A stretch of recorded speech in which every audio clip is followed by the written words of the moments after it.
20 নম্বর, শরীফদের কোন একজনের পুরো অংশ শরীফদের মধ্যে একজনের টাকা আছে, পুরো 2 নম্বরের টাকা কোনখান থেকে মেরে নিয়ে আসছে, এমনি চলতে পারে না। কোরবান যখন রাত্রি থেকে 5 লাখ টাকা বান্ডিল তৈরি করছে, কি এগুলো কোথেকে আর বলে না।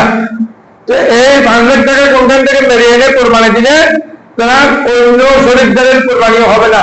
আল্লাহ রাব্বুল আলামিন আমাদেরকে কোরবানির মাসালা বুঝার জন্য তৌফিক দান করুক, আমিন। তাহলে কোরবানি হবে ইনশাআল্লাহ আগামী শনিবারের পরে শনিবার। আমরা আল্লাহর মেহরবানির টাইম বলবো। গরুর ছাগল একটু দেখে শুনে নেবেন, চোখ কান এগুলো ঠিকভাবে আছে কিনা। আগামী সময় ইনশাআল্লাহ মাসালা আলোচনা হবে, সুতরাং এগুলো দেখে শুনে ক্রয় করবেন।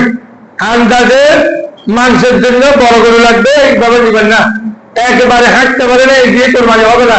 দাঁত একটাও নাই, একেবারে বুড়ো, টাকা কমার জন্য বুড়ো গরু নিয়েছে, এইটাও কোরবানি হবে না। আল্লাহ লোকমান সাহেব 1000 টাকা মারহাবা, আর হাজি জালাল আহমদ সাহেব 500 টাকা মারহাবা, জনাব জসিমউদ্দিন সাহেব 100 টাকা মারহাবা, জনাব মোহাম্মদ ইলিয়াস সাহেব 500 টাকা মারহাবা, জনাব মোহাম্মদ আবুল কালাম আজাদ 200 টাকা মারহাবা, মরহুম নুরুল আলমের পক্ষে 200 টাকা মারহাবা, জনাব মোহাম্মদ কামালউদ্দিন 1000 টাকা মারহাবা। আল্লাহ আমাদের মা বাবার পক্ষ থেকে যারা ইন্তেকাল করেছেন, যারা বেঁচে আছেন, ইন্তেকাল করেছেন, ওদেরকে জান্নাত আল্লাহ নসিব করুন।